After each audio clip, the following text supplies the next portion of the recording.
session,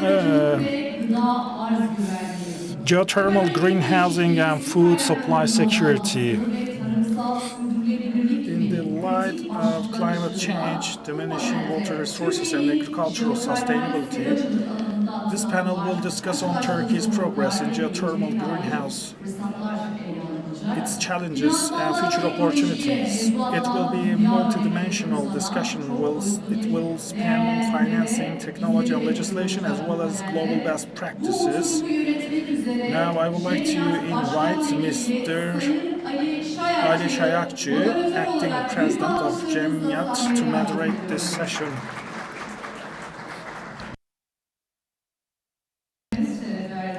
Welcome.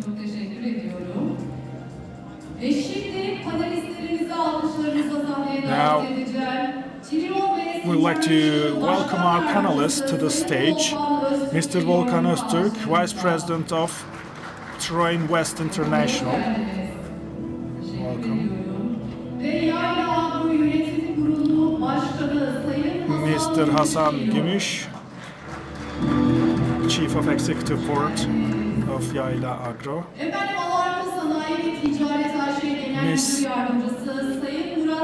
Mr. Murat Yılmaz, Deputy General Manager of Alarko Industry and Trade. Tarım ve Gıda Bakanlığı İyi Tarım Uygulamaları ve Organizasyon Dairesi Başkanlığı Sayın Ezgi Çoban. Ms. Ezgi Çoban from Ministry of Agriculture and Food, Department of Organic and Good Agricultural Practices. Welcome. And Mr. Kemalettin Bayat, Head of Agricultural Banking Group at Ziraat. Welcome. We will host a very important session in this summit. Over to you.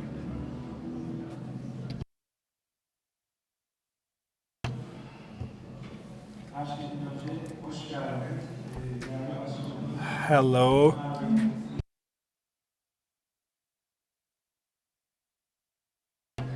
Welcome all.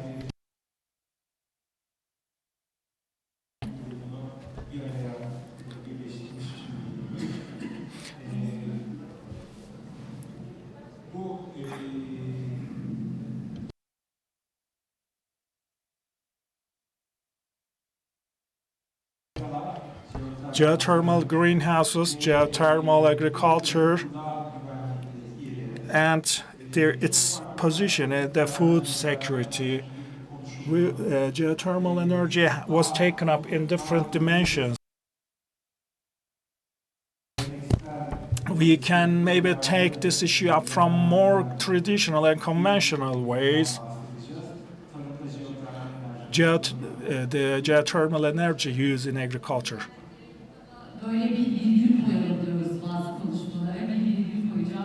I'm so sorry. Arzu Şentürk is joining us, Chairwoman of Agrovay Greenhousing.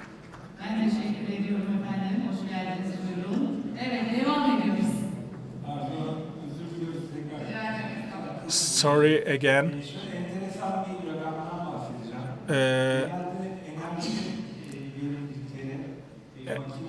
Energy efficiency, internally combusted engines, for example, for the electricity generations, coal, green, natural gas, they might increase up until 60%, considering the geothermal greenhouses. When the geothermal energy is used, 100% of this energy could be transferred, the heat energy could be transferred to farming, to plants, etc. And when we compare it with the electricity, 3% or 5% saving we may have.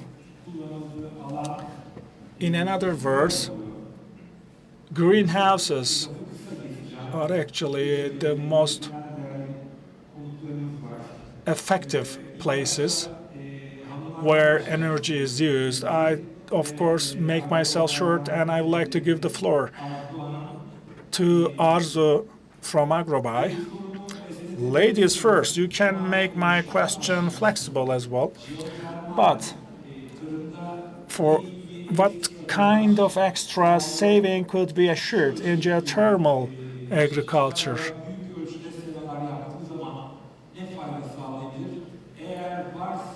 What kind of savings or gains could be assured in geothermal energy used greenhouses? What could be the unique advantage according to the conventional agriculture? Hello everyone. I want to make it short. I don't want to take much time of yours. We are crowded. And geothermal is extremely important for the plant cultivation. If we cannot get the gain or efficiency or productivity if the temperature is not it's not suitable. In comparing with the other heating systems, at least 1/3 cheaper. And it is also very precious for the herbal production or plant production. Can we use it for the small farmers? If we can bring a single hand regulation, that's possible, of course, and we can also reduce the cost for the farmers, especially during winter. That would be a very nice gain. By the way, I'm actually the daughter of a modern investor who has used this technology. Unfortunately, my father passed away, and I actually took this over from him. 13 years passed. I'm so sorry because my father was at 47 when he passed away, but he made a great effort on this issue. You know, he started geothermal energy production in Turkish bath condition, let's say. He started at Turkish bath. I hope we will have much more outputs, nice results, thanks to such summits. Thank you very much.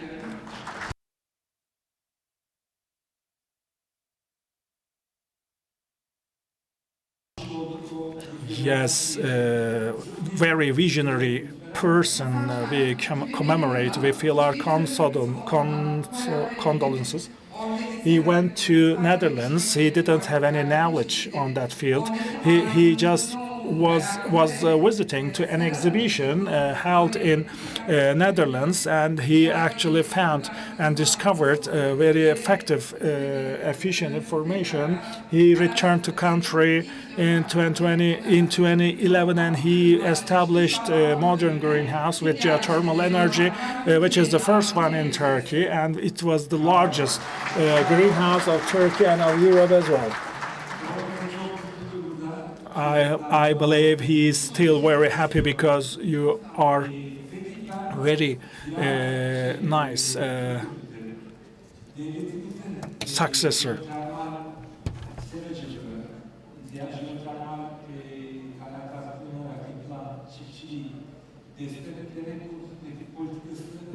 What is the state policy for supporting geothermal greenhousing? Did you raise this question to me? As Red Bank, maybe we can take it. Hello, distinguished participants. I would like to thank everyone. I would like to thank the executive board members of Cemiyat for this very nice event. Yes, for 160 years we have been financing agriculture. As the agriculture bank, more than 70% of the loans used in Turkey is granted by Ziraat Bank. Yes, pertaining to access to funding, we have the largest network of branches in Turkey, providing a very large amount of subsidies and loans to the businessmen, to investors, in actively working in agriculture sector. Our main mission, we don't consider this funding issue only for profiting purpose. Yes. In the recent developments, by the way, in brackets, not only the climate change issue. In the previous session, Süleyman was also mentioning about that there are increasing security concerns and the geographical conditions where we live. And the latest political developments prove that farming is sine qua non. And everything, of course, is closely related to money. As of the end of 2019, the total amount of the loans was about 900 billion. More than 70% of this loan was granted by our bank. There are 2.3 million registered farmers active who are operational actively, and some of them have risks, loan risk. And 48% of the loans we grant are animal, and herbal comes second, and the others and the miscellaneous credits come third. And of course, the government actually aims at increasing subsidies and incentives for this purpose. We attach much more importance to the investment loans. We are much more willing to give investment loans as well, but there is a diminishing trend in the recent period, but the share of the investment loans is about 5%, and the 75% is corporate loans. We of course don't check what about their circle of activity, passives, actives, etc. There are some loans which are granted for enterprises. For example, for an agriculture holding, in a given period of production, we finance 100%. For example, they come to us with an investment project. Generally, when they apply to a loan, they ask for your equity. So, from the expenditures, we don't ask for any equity contribution. Likewise, we also encourage women, farmers, some investors, and some people in need of finance. We sometimes provide a wide variety of loan products. Some majority of the loans are subsidized, and they are published by the resolution of presidency decree. And according to the latest presidential decree, we also have been granting some loans in subsidy because of the increasing interest rates and the loan costs. Such type of loans are also requested by the clients, and the 90% are now credits the loans with subsidy.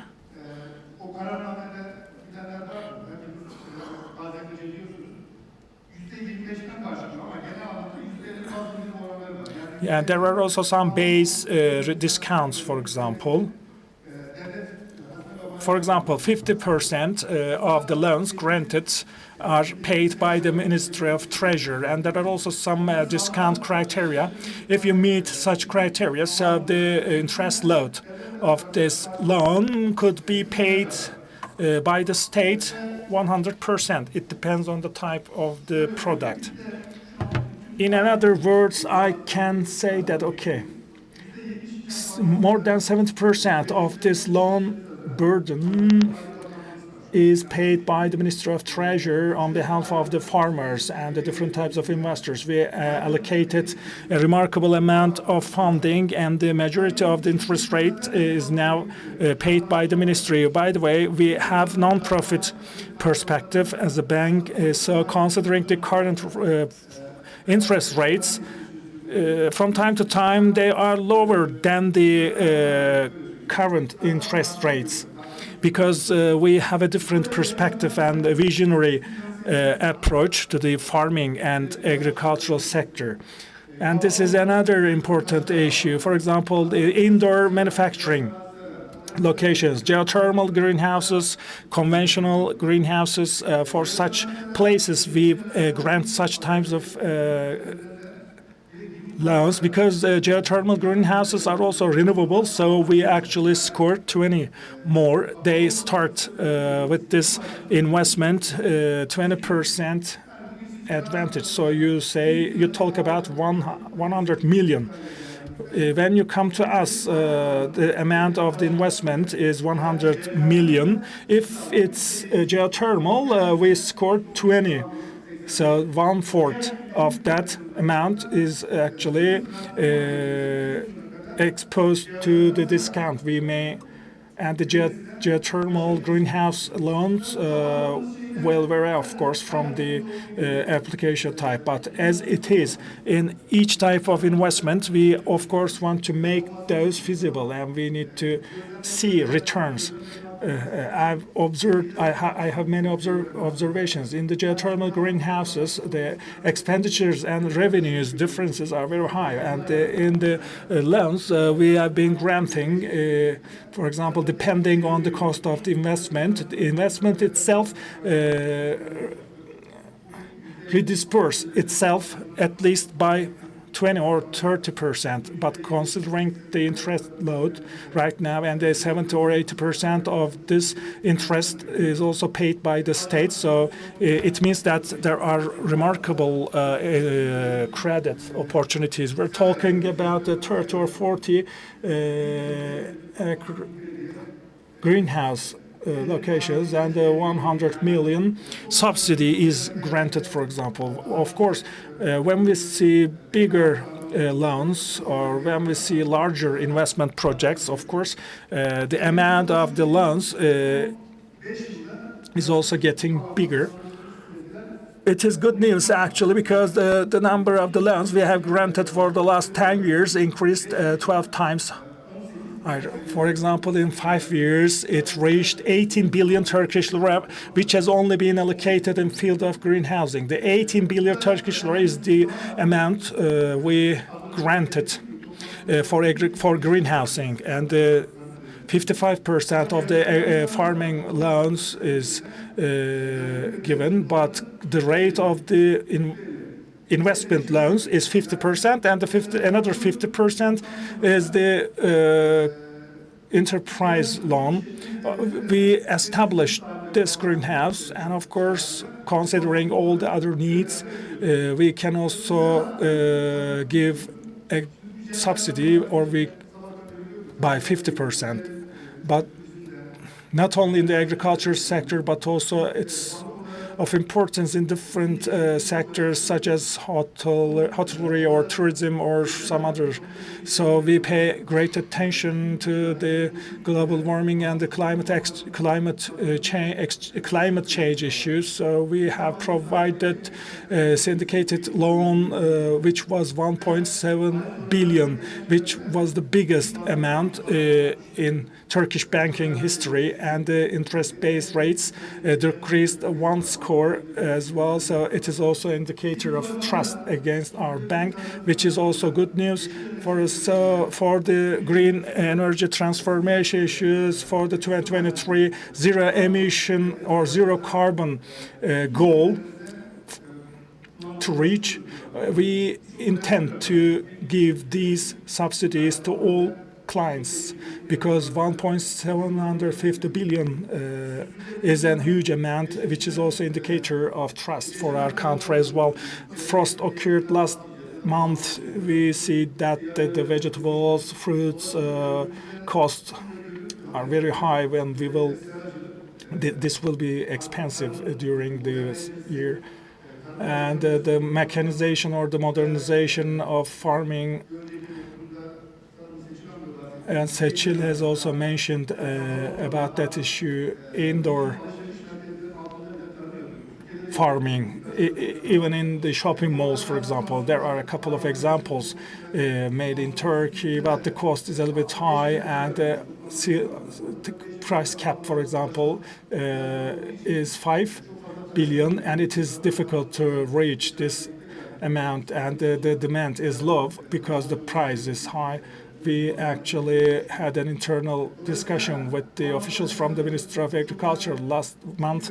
Greenhousing is extremely important. Yes, sometimes we go to the field and observing that the agriculture is actually depending on the seasonal or the weather conditions as well. And you need to, even though you take your measures, it depends on the weather and the seasonal conditions. And it's also very important to, in a conventional greenhouse, for example, you cultivate a tomato, you actually get 20 million ton, but in the greenhouse with the geothermal energy technology, that would be folded, that could be doubled or 3 or 4 times higher productivity, you can say. And the expenditures and revenues difference is also high, and the returning period in comparing with the other investments is shorter. That's all from my side for now. If you have any questions, maybe we can collect the questions later. Does the ministry have any policy for the incentives or for geothermal greenhousing issues? What is the policy of the ministry? Thank you very much. There was a mistake in my presentation. Let me rectify it. From DG of Herbal Productivity, from the Department of Fruits and Vegetables, I'm actually unit coordinator for the fruits and vegetables production. I would like to thank you all, and our DG, the General Director, actually sends his greetings to all, and I give my best regards to you on behalf of my ministry as well. If you allow me, I just want to say a couple of words about the role and the place of Turkey in geothermal greenhousing. By all accounts, the greenhousing sector, in terms of the contribution to the food and the supply chain security, is a very strategical sector. During a year on the market shelves, actually, if you reach to fresh fruits and vegetables, this sector has a very important contribution. Our country is ranked in second in Europe after Spain, and in the 4th rank in the world. As the Minister of Agriculture, of course, we make a great effort to come to the top level. Under cover production, actually 40% increase, so it is equal to 76,000 acre area, and 500,000 is greenhouses, plastic and glass greenhouses, and 50% of them are modernized technological greenhouses. When you look at the undercover places, the 80% are glass and the plastic ones, and the 19% are lower tunnel one. You actually, our breeders, producers uses lower tunnels, and in 80 provinces undercover cultivation, breeding or greenhousing is carried out apart from Muş.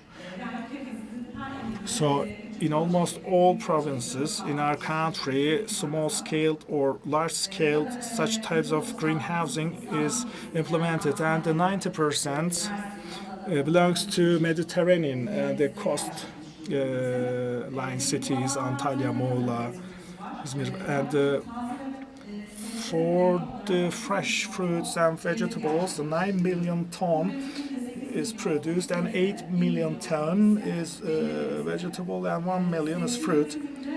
For the vegetables, by 50% tomato production comes first, and the watermelon, pepper, or the cucumber actually come second, and for the fruits, banana comes first, strawberry, grape, peach, avocado, etc. These are also greenhouse production with undercover technology, and these are technological greenhouses, and 90% of those are exported. And considering the conventional greenhouses, family greenhouses, 80%, 85% are consumed in domestic market. And when we pass into the modern greenhousing, and of course, soil-free production is becoming much more popular. Soil-free or tillage-free production has been becoming popular in the last 10 years. Antalya comes first. Afyon, Mersin, İzmir, and Manisa follow under this free tillage farming. It was actually popular in the Mediterranean and the coastlines, and then it also became popular in inner Anatolia afterwards. And greenhousing, geothermal energy is, of course, made in the 24 provinces in Aegean region, eastern part, mainly in Aegean region. And when we look at the numbers or the capacities of the provinces, Afyon comes first. Afyon Karahisar comes first. Manisa, İzmir, and Denizli are the following provinces. And in terms of the use of the renewable energy resources, we attach the importance to use of the geothermal energy in greenhousing activities. We initiated important works, yes, on production and consumption on the spot. We actually trying to create such a policy that there are 12 greenhouses with geothermal energy. In our geothermal energy potential is disseminated over the country so that we can have more reliable and sustainable productions of fruits, vegetables, and it is also important in terms of increasing efficiency of exportation. We give importance to such works as ministry. In general, considering the geothermal enterprises in our country, the average size is about 36 decker in country, and when the areas are larger, of course, they can make more productions, and tomato production is mainly seen. And during 12 months, actually, the production is ongoing, especially during October and November. The major productions have been observed in such provinces. And considering the Aegean production amount, it starts from 25 ton per decker, and then you go to the inner Anatolia and to the east part of Turkey, it is nearly 50 ton per decker. In the light of all these works, I may share some short information about the works we conducted as the Ministry of Agriculture. There was an undercoverage production model together with TÜBİTAK. We made it. We checked the current status of the greenhouse investments, both in Turkey and in the world, and the small-scale greenhouses. The current inventory reports have been produced in addition to the roadmap studies, and we also made some market feasibilities as well. And for the cucumber, tomato, and the similar products, we prepared some investment maps. In the DG of the herbal production at our ministry, you can find such reports and information on the website of our unit, which will be bringing an important contribution to the existing works, and so that we can get more products from per unit in more indoor areas. By the way, we call it as the vegetable factories. Under such environments, in our country, we started breeding on this, producing. There is an undercover registry system, but we amended the legislation of that.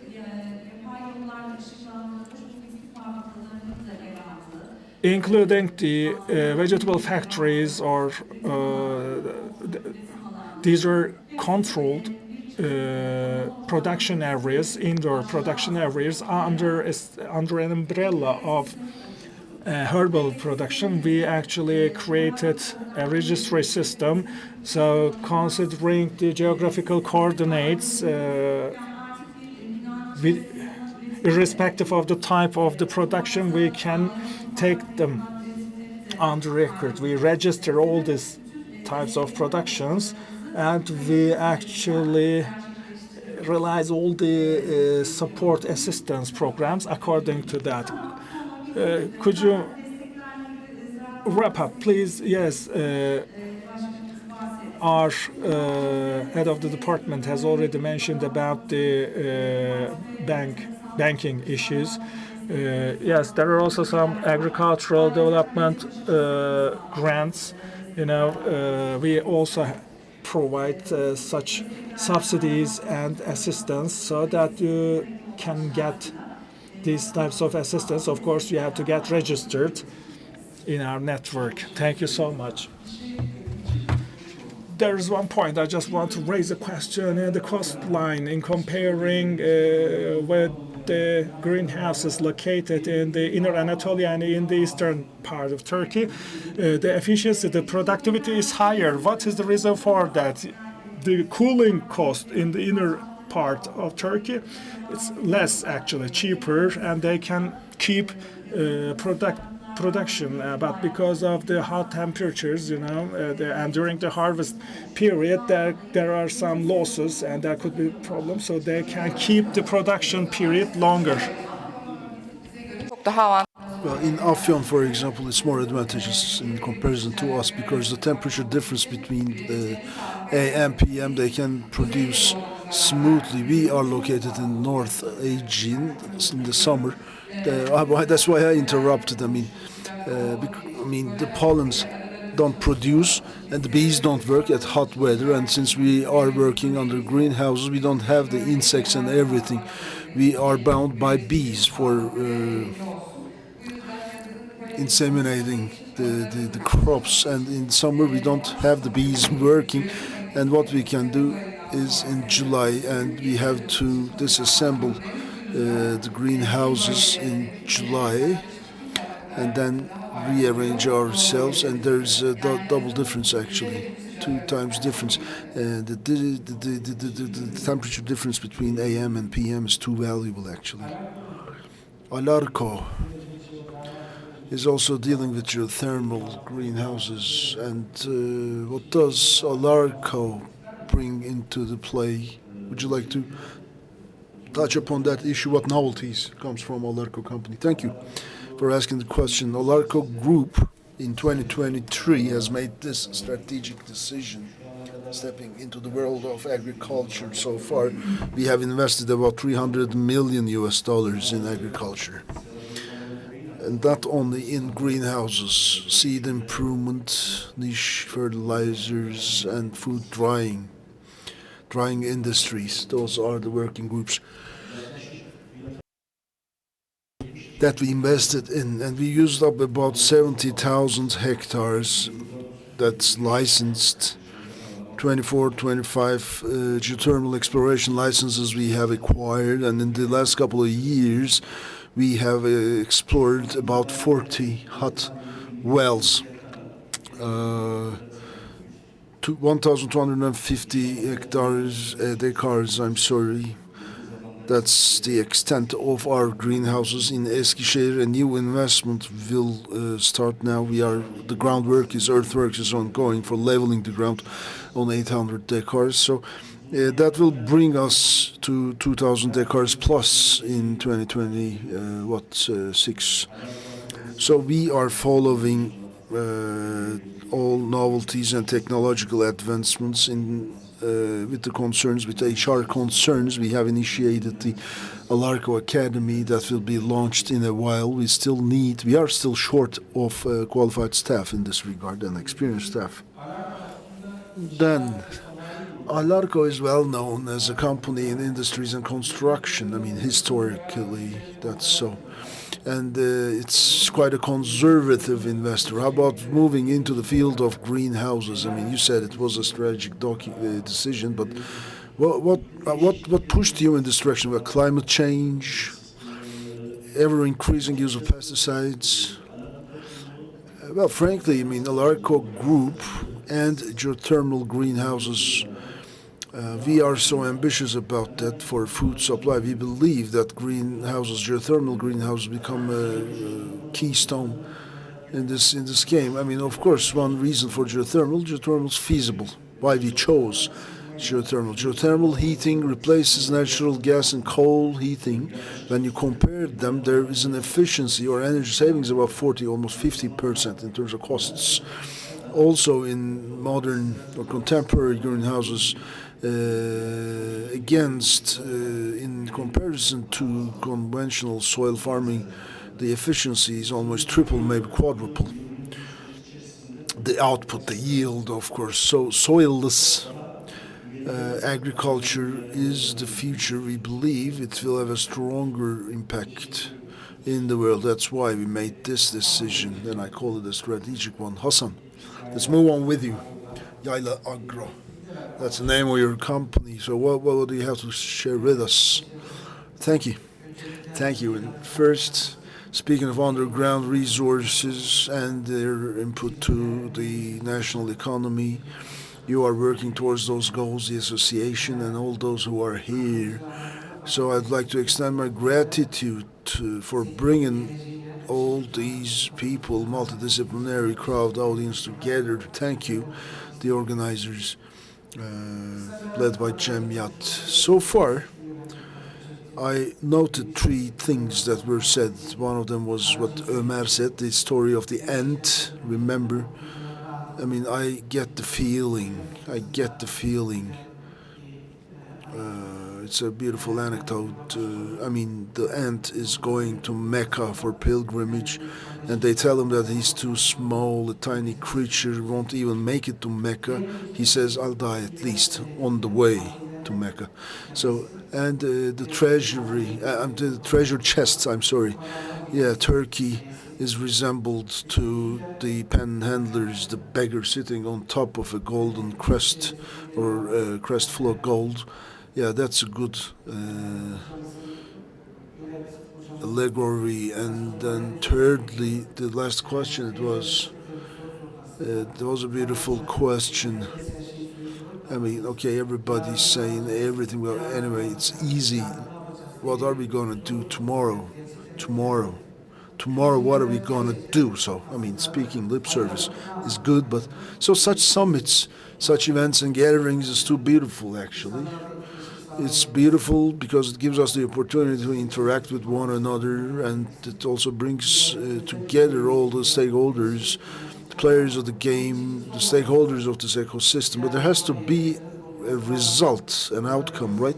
Some targets have to be set. I mean, with all these stakeholders here, we should lay down the problem correctly. Okay, we are sitting on top of treasury chests, and we don't even know about our capabilities. So how do we overcome this problem? So we have to write this story together, all together.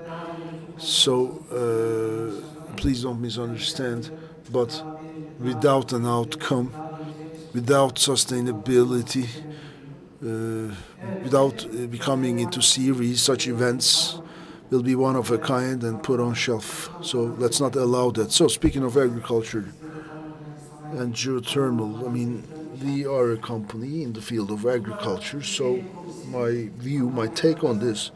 So from a perspective of Turkish economy, for example, in agriculture, in the field of agriculture, Turkey is also among the top 10 economies. It's close standing to that of geothermal. So Turkey is a geothermal country. Turkey is an agricultural country among the top 10 economies of the world. And of course, it's been the case, a stable case actually, all through the history of our republic, and Turkey's always been a net exporter. And of course, there are certain inherent risks. And those risks, for example, one of them is the global warming that the entire world faces and the climate change that emerges from global warming and loss of crops, for example, and frost events, increases in such adverse events, incurring losses in quality, losses in output, losses in yields. And these are the problems, global problems that everybody faces. And global authorities fighting to curb global warming. It's not easy, and when we look at what the politicians, global leaders do, I don't believe that with these guys we'll be able to take significant steps, especially, the U.S. approach going against Paris decisions, the U.S. not taking many, and many countries not taking many steps towards achieving those goals, etc. I mean, we should all keep these things on our radar. Otherwise, we will be facing the same issues. And then, secondly, Turkey is a water-poor country who's not using its resources efficiently, which we must. I mean, the world population's going up. Welfare in the world is going up, maybe, but per capita food consumption is also going up. In tandem with that, the demand is soaring, and then the global climate crisis and the issues that it entails, the policies, good and bad, and on the demand side, you have the significant increase, the soaring demand of population, improved welfare, increased welfare also similarly increases demand, but amount of production is going down, and areas of production are going down. In the agriculture, it's no different. We are running low on water, so this necessitates different methodologies of production. Geothermal is one. Geothermal greenhouses is one for agricultural production, to improve agricultural production, which is a must, actually. It's a must. Increasing the amount of geothermal greenhouses is a strategic requirement in mathematical terms on a Turkey scale.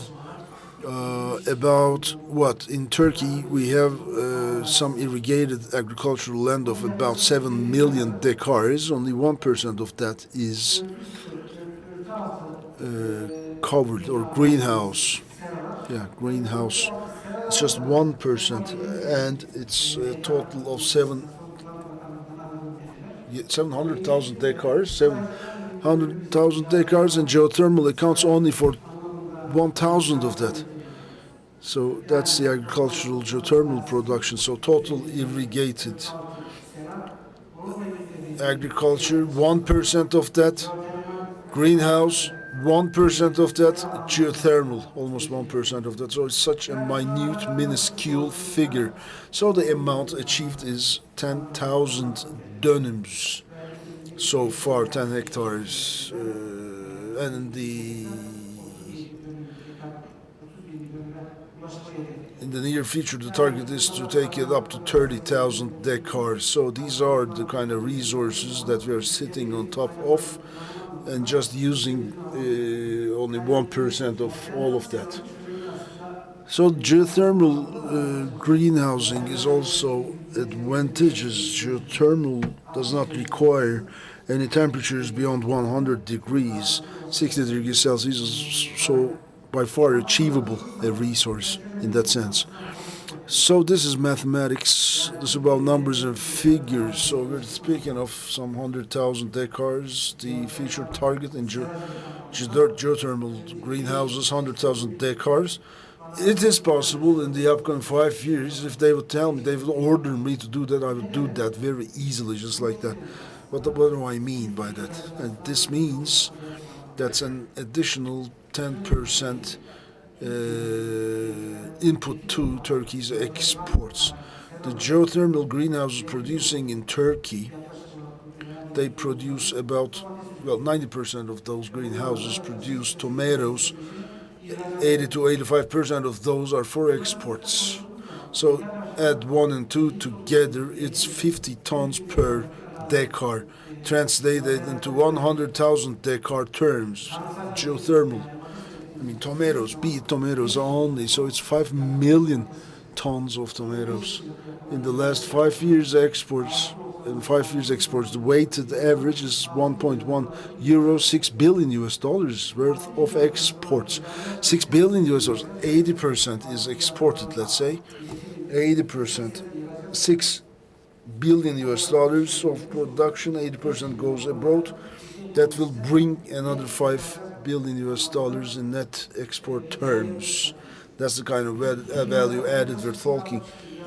Turkey's exports is about 260 billion US dollars, and 100 billion US dollars, only 100 billion US dollars is supplied domestically, and the remaining 160 come with imports. I mean, imports is a significant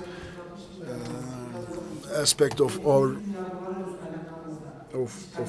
production. Typically, we have in this, we have not 260, but just 100 billion US dollars. So we are using our equity in geothermal, well, mathematically speaking, as I said. The way, if we do geothermal greenhousing, that will bring a net of 5 billion US dollars from exports, whereby the current export ratio is 100 billion US dollars. It's 1/5. So it's significant. And net profit, for example, profitability, and Turkish Exporters Associations make the announcements, net profits of all companies, just around 5% profitability. I mean, if we could just tap into those 5 billion US dollars out of 260 of total exports figure, then it will translate into some 35% profitability. So with this perspective, in a greenhouse, 100,000 dönums, and you don't necessarily have to produce tomatoes. There are other aromatic medical plants and herbs, for example. You can diversify your crops to create a higher net revenue, actually. So it's all about numbers. Imagine 100,000 dönums of greenhouses will bring about 5 billion US dollars. So that's that. Thank you. Then another question, if you like. You say it's profitability about 35%. I want to move quickly, but is it the same for all crops? And also, speaking of competitiveness, how does competitiveness impact these figures, the profit margins? I mean, domestic or international competition? Well, geothermal greenhouses and controlled agriculture go hand in hand. No pesticide, good agricultural practices. It has a market of its own. I mean, if that's 100,000 dönums of greenhouse production, you have a potential to sell all the crops, all the yields. So 35% was just for production. Yes, you can do it achieve this with production. Of course, I mean, improving quality, diversifying markets are all other aspects. And imagine you can shift from tomatoes to higher value-added crops like medical or aromatic crops. That's possible. Okay then, Arzu, what do you think? if we double our greenhouse capacity, I didn't want to intervene, but since 2005, I'm working in one of those greenhouses, but I got to question myself. Now, Murat, I think, should understand me. The prices are going down since last week. Current figures, cost 0.90 cents. And unfortunately, in Afyon, because of lack of shortages of hot water, the producers have lost their crops. Yield has gone down. The prices went down at a later date. So, okay, let's increase production, yes, but let's take planned steps. New market, first thing. Secondly, quality. New markets and quality. I'm also a dairy farmer, 70 tons of EU certified family business, and I get its return because I produce my quality milk, and the industrialists or my buyers are very well aware of its price. But when I don't use pesticides with my tomatoes, I have to opt for biological combat, and if you're not, and your loss is higher, and that's another cost item. So if I'm not paid for that, if I'm not covered, if I'm not covered, that I will fall short of competition. I will fall short of quality. I mean, we had this Russian market previously. For a decade, we have sold to the Russian market, and we were so happy, and that market no longer exists, and Europe is now playing cat and mouse with us. I'm sorry to say that. There was a climate crisis a couple of years ago. They bought everything without looking at the pesticides, but then in April, as soon as they get the Dutch products, then they start saying, oh, sorry, we cannot get your products, etc. So what will the producers do?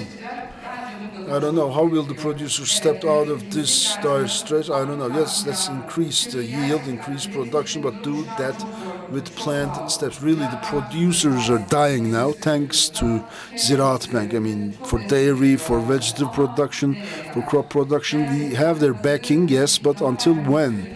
Where will it last? So we have to take planned and cautious steps each and every day. And the work that we are doing is not. I'm living on a farm 24/7. That's how it has to be. You have to spend your life there. You have the insects, you have the pests, you have the frost, you have the weather, you have sun, you have cloud days. And I mean, with the economics of it, we cannot concentrate as producers. We need to improve our genetics, we need to improve our yield. We should work on those issues, but the only thing we're doing for now is just to try to stay afloat, and also we cannot, as a country, improve our yield and quality. Well, I mean, the Ministry of Agriculture supports us. I think Ministry of Trade also should come into play. I'm selling my tomatoes, a kilogram price at 22 Turkish liras. On the e-market, it's double the price, 54.95. It's 55. Everybody says logistics. It's just 2 liras of logistics. And how does 22 Turkish liras go up to 55 Turkish liras? Come on, don't tell me about logistics. I think Ministry of Trade should also assist the Ministry of Agriculture. Ministry of Agriculture has a lot of beautiful regional human resources and offices and everything, and our farmers are faring better off. But the price difference, well, we should support our producers. We should support our producers. I have imported from another province some fodder for my animals for the dairy production. But I propose to them, I cannot tell you what to produce, but you produce my corn, you produce my feed, let's sign a contract. I will pay that 10 Turkish cents to you. I told them, so that we won't be paying for nothing. And this year, the silage of corn was 1.2, 1.3. I paid my own local farmers 1.7 Turkish liras for corn silage, and I supported my local farmers. That's what I'm saying, and that's why we need the Ministry of Trade. Especially small businesses need that. We cannot we can't establish cooperatives, and that's we cannot just do it. I don't know. That's the biggest criticism against Europe, but we should do that, and please, we should support us really. And we're waiting for your support, Ministry of Trade, Ministry of Agriculture. Thank you. Volkan? Well, good afternoon, everybody. Well, the insulin levels are low or high, blood sugar is high, so I gotta ask a question.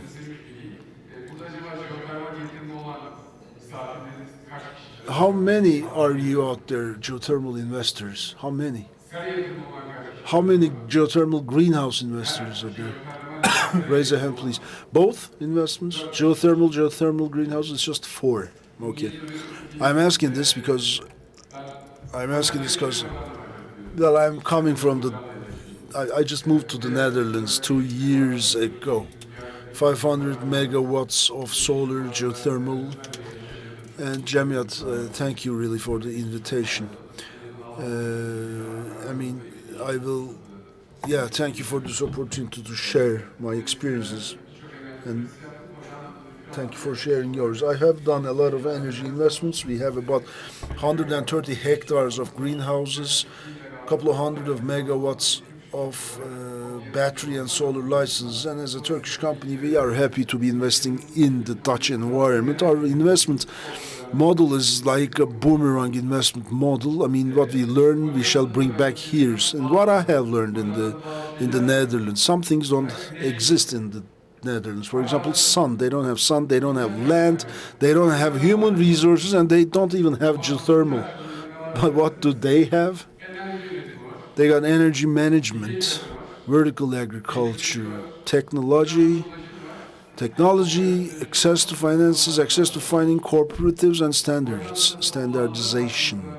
That's what they have against what they don't. I mean, the Netherlands is no bigger than Konya in one of our provinces, but 55% of such a small nation are agriculturalists, with a significant portion of greenhouses or glass greenhouses. That's how they manage that agricultural land that they have. We talk about 1,300 dönums, etc. in Turkey. I mean, modern greenhouses. So what they have is 10,500. And management-wise, there are certain advantages. What they have done, Industry 4.0, they have developed Agriculture 5.0 now. Because Arzu was telling about bees inseminating the pollen, etc., but they use drones, for example, as pesticides. I mean, as part of their pesticide efforts. But since 14th century, I think our destiny is not changed. And as if fish in the sea, we are swimming in the sea, but does the fish know what the sea is? I mean, that's how I see ourselves. We're living. I mean, we call it the treasury chest. You sit on top of it, lie next to it, but whatever. I mean, we don't know what we have. We're not aware of the beauties and the advantages we have. I mean, on the flip side, even the Roman empires did not occupy the Netherlands, you know. I mean, it was just under the waters, and they transformed such a country, turned that into an agricultural country exporting $130 billion worth of agricultural products, as small as Konya, and the second after the US. And our total agricultural production is just 30,000. And I checked 8 billion euros. That's the budget of the Dutch Ministry of Agriculture, and 8 billion for our ministry as well. So, I mean, there's a scale difference of scales. Right? There's something strange there. Human resources, really, I mean, they don't have human resources there. But on the other hand, so I'm sorry to say, but unfortunately, in terms of efficiency, in terms of the efficiency of their human resources, it's 4 times Turkey's. 25 euros hourly rate, 80 euros an hourly rate of per capita generated value.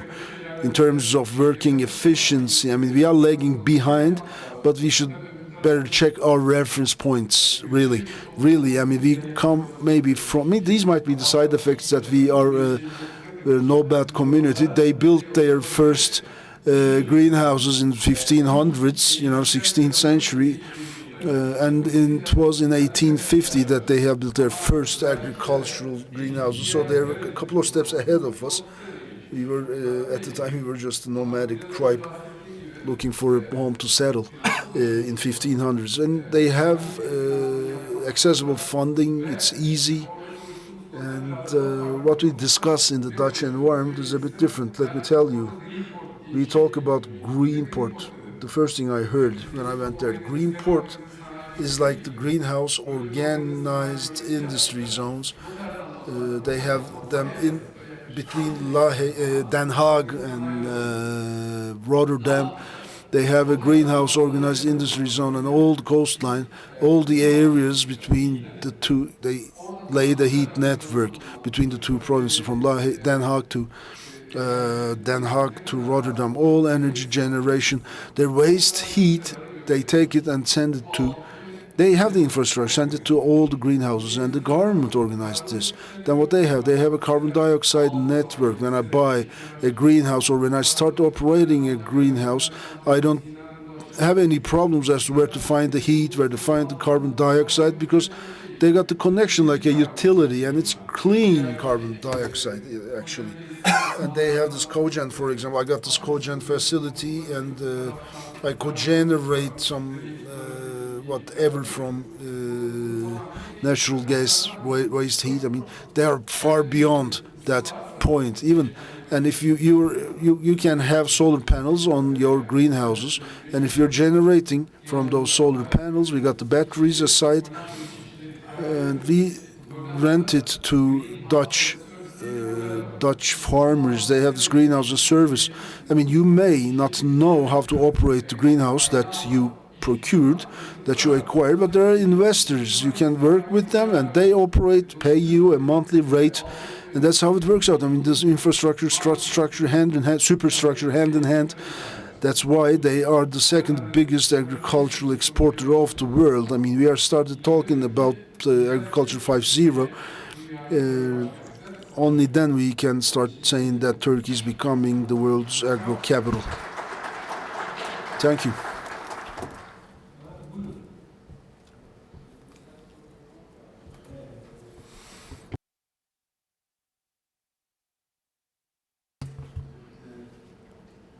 Yeah, thank you for participating. We are honored with your presence, all of you. Arzu, are you using carbon dioxide in your greenhouses? Yes. Where do you get that from? In Izmir area. How much does it cost per ton? Cubic meter price? I don't know. I don't have a number. But it's the price is raised twice, so we have to send you the carbon dioxide maybe. So, and Ziraat Bankası, a loan of 100 million Turkish liras. But the cost of current greenhouses, is it 120?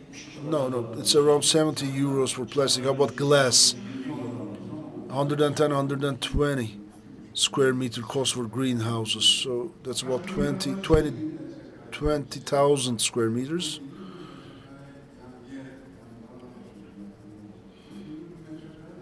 And 20,000 square meters is, well, not so.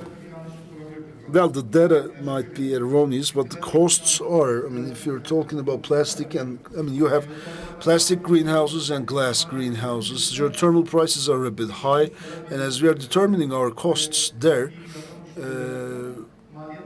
we collect the cost information from our clients. With the exception of Muş, he said. I mean, in all 7 regions, we contact companies and collect their cost information, ask them about the costs. They say square meter, $600, $900, and we get the weighted average of all these numbers for our cost estimates. And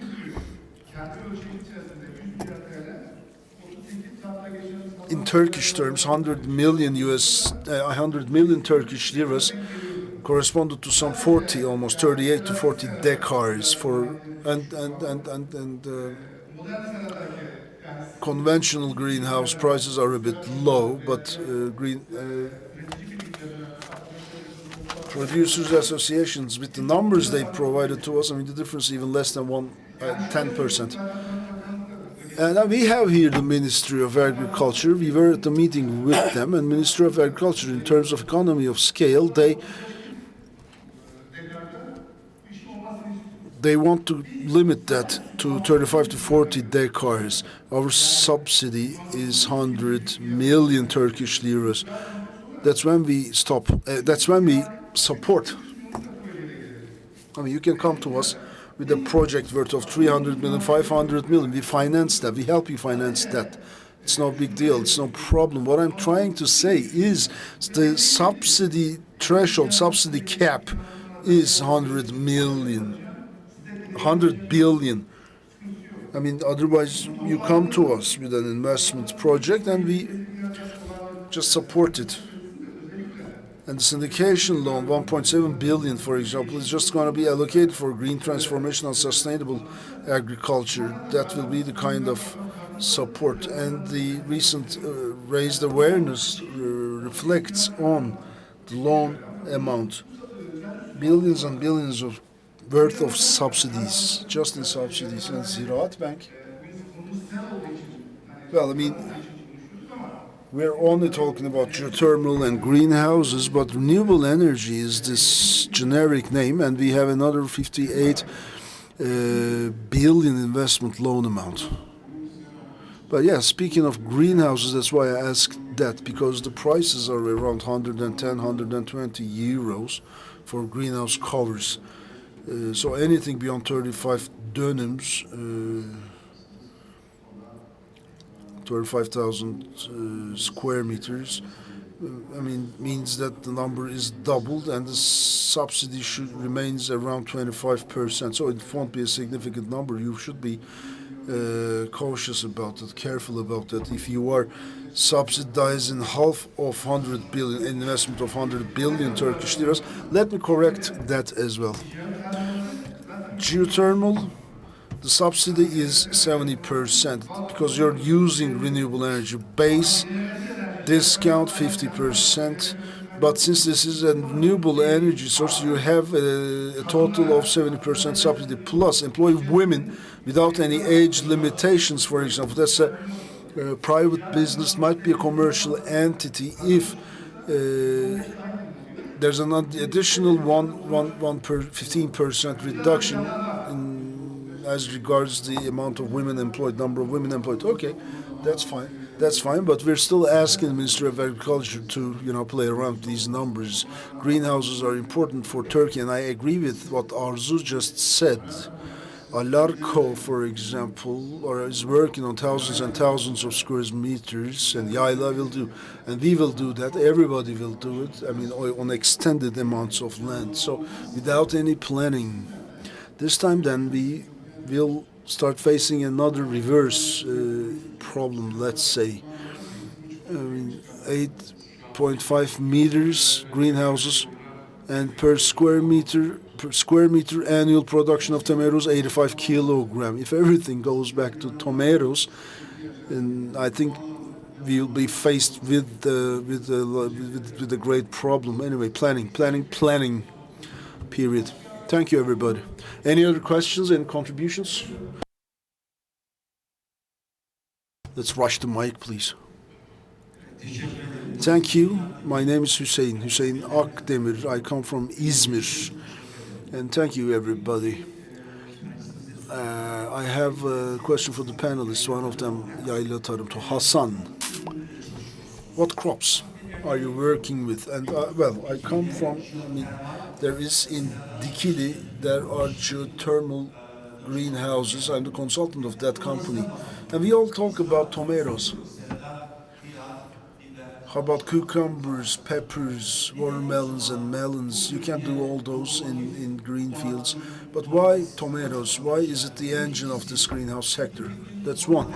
And as a herbologist, medical and aromatic herbs, you say about, I am growing time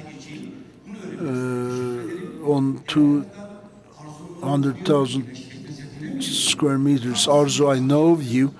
Just across the road on 3,000 denims, there is a geothermal greenhouse that's being built on 100 decars. So I'm the representative of that group. So at the time of production, at the time of marketing, could you please elaborate on the challenges that you faced? Really, I just come to ask this question. All the way from Izmir, I'm an agriculturalist. I'm a farmer.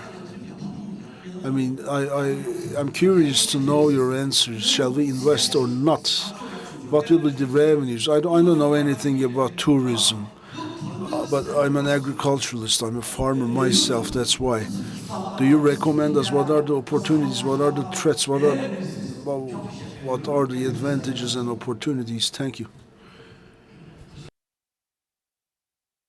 Well, thank you first. Question was to me. We are just investing in greenhouses. Greenhouses are a green field for us. We no longer have that erected. And I ask this question to everybody.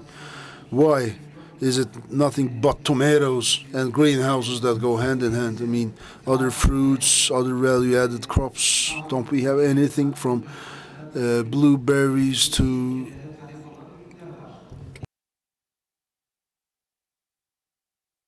raspberry? Why? I asked the question. The market is there, feasibility is okay, and crop development is the biggest problem that we have. We don't have an R&D center. We don't have innovation centers, so we don't have the capability to plan to the demand, so that we can differentiate ourselves. We're not carrying out such work. I asked the same questions all over, and the answers were no different.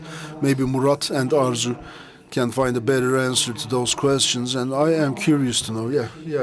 But I don't have a clear-cut. I mean, the feasibility is okay with tomatoes. The market is ready for tomatoes, and the setbacks in terms of innovation and R&D.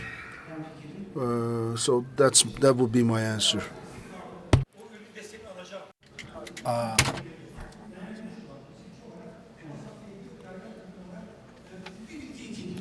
Yes, you suggest us to cultivate medicinal plants, for example. What is your suggestion? What type should we cultivate? There are some works, I'm not a scientific guy. In terms of the product diversification, apart from tomato, we can also medicinal and aromatic plants, the extractions of which could also be used, including the drug industry, therapeutics, etc. As you may add.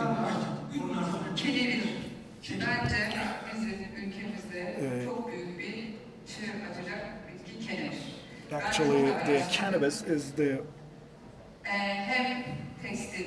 most. Cannabis could be the one which may open a new era for our country, which might sound a bit risky, but it is very precious, and there is also an advantage from this side, because the greenhouses are indoor areas. CDB is the substance we call it for cannabis, and you can produce 60 or 70% more.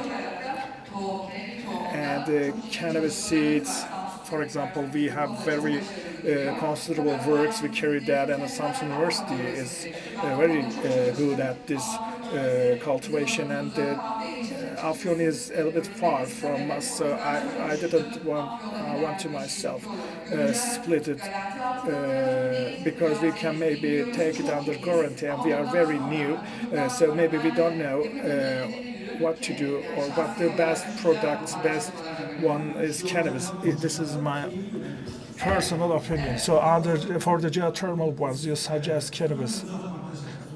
I'm sorry I took much time, but cannabis originates from Ödemiş region. My grandfather has been cultivating cannabis for years. Yes, you have a point. It is an important investment, but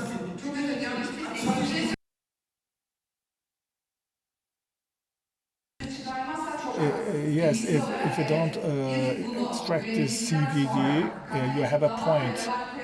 You haven't fat, for example. If you don't get CBD but you produce cannabis, if you produce it but you don't export, you have a point actually, because no need to make such a high cost investment. As I told before, you can increase the efficiency when you make the greenhouse darker. The CDD could be achieved, could be obtained more. This is a pretty fantastic project, for a greenhouse, the 80 meters square. I'm a farmer. Do you know the price for CD?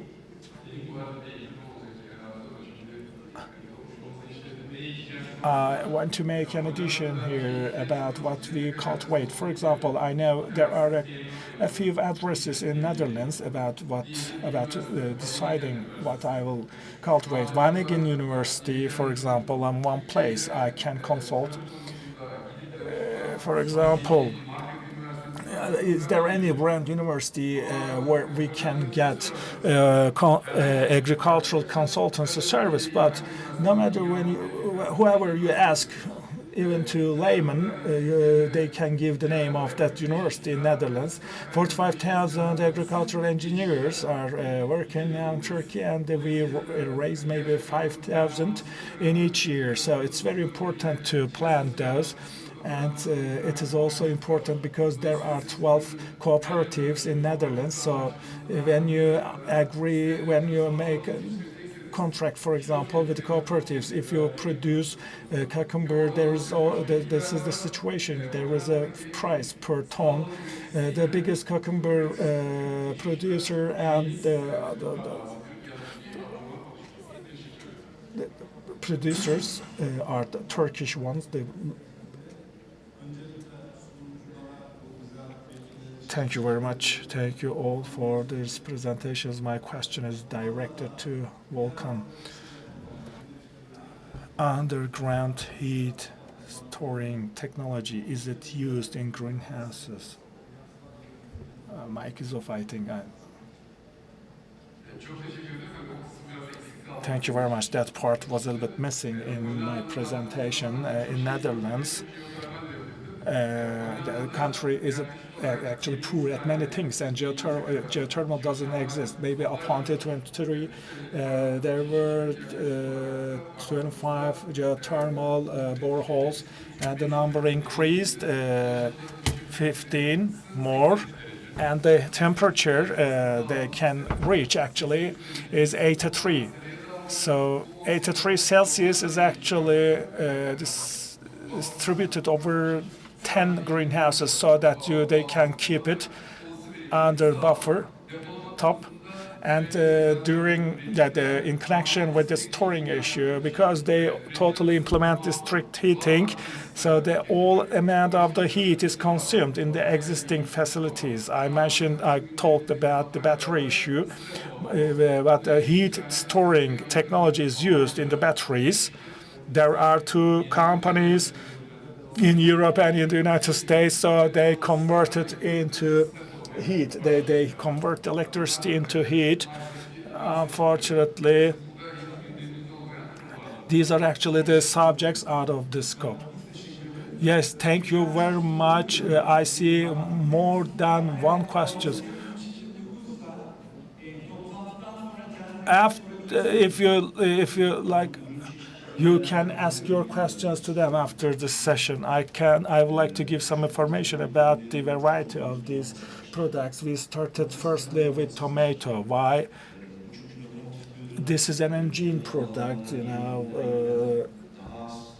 price fluctuations are lower and much more foreseeable. And after tomato, California Wonder type, California Vona pepper we cultivated. Capias will be cultivated at the end of this winter. In terms of the aromatic crops, yes, we made a work, but we deemed it was not so feasible.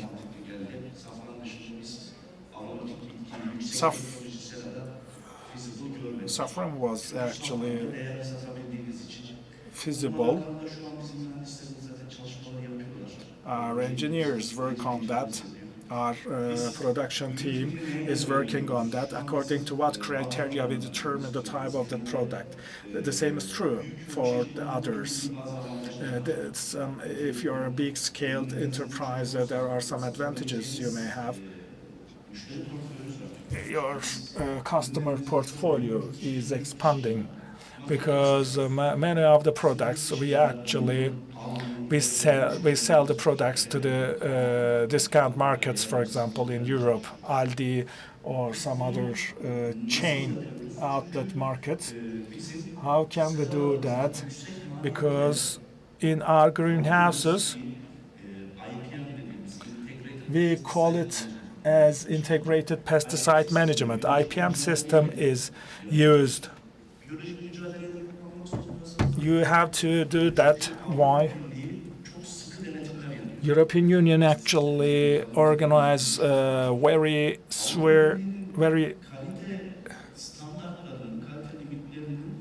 tight audits, pesticides audits, etc. If you sell your product to Lidl, you should, for example, sell 2 residues to 1, or there are some limit thresholds, so 1 gram, 2 grams. Yes, we feel the same problem. As Arzu mentioned, we may have some advantages, but we work cost intensive. We produce zero pesticide products. Unfortunately,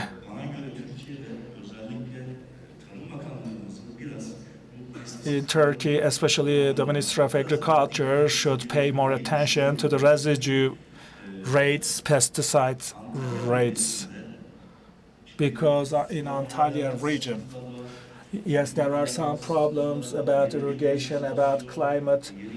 From the time we see floods or frost, there is a very intensive use of pesticides or insecticides, etc. So there must be strict audits over that. We could not have the same logic of residues as Europe has. I believe modern greenhousing will raise this awareness. Late Azashan Turk was one of the pioneers in this sector. I hope, yes, the supply problem was also mentioned. If everyone doesn't cultivate tomato, you can cultivate cucumber, aubergine, or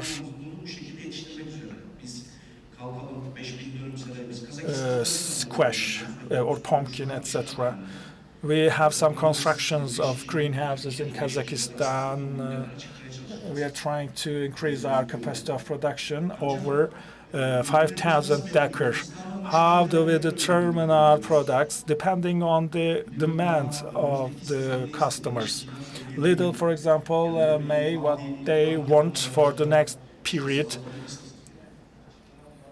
from now on.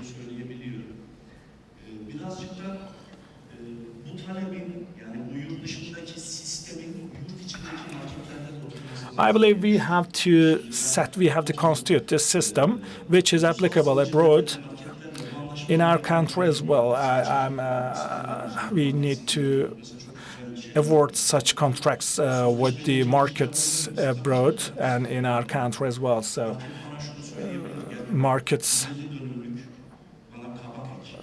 may request, for example, 100 decker aubergine cultivation.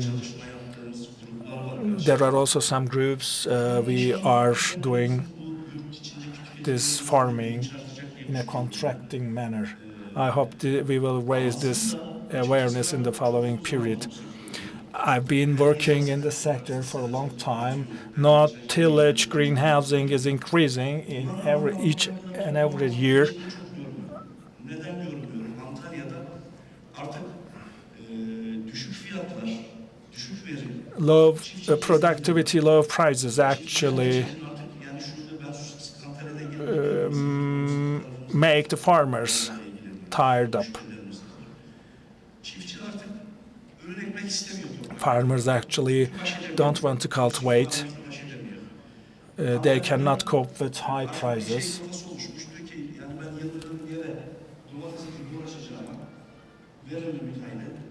I can maybe hire or send my land to a contractor instead of farming, because the coastlines in Mediterranean, unfortunately, changing their mindsets.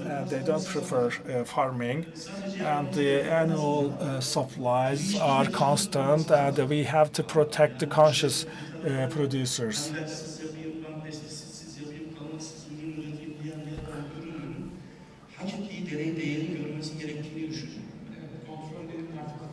Audits should increase, yes. I have to stop right now. It took so much time. No, I'll not take any questions anymore. You can also ask your questions later.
Thank you very much.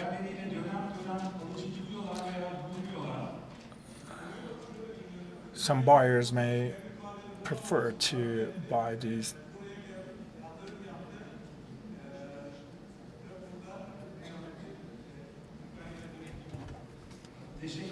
Thank you. I thank you all.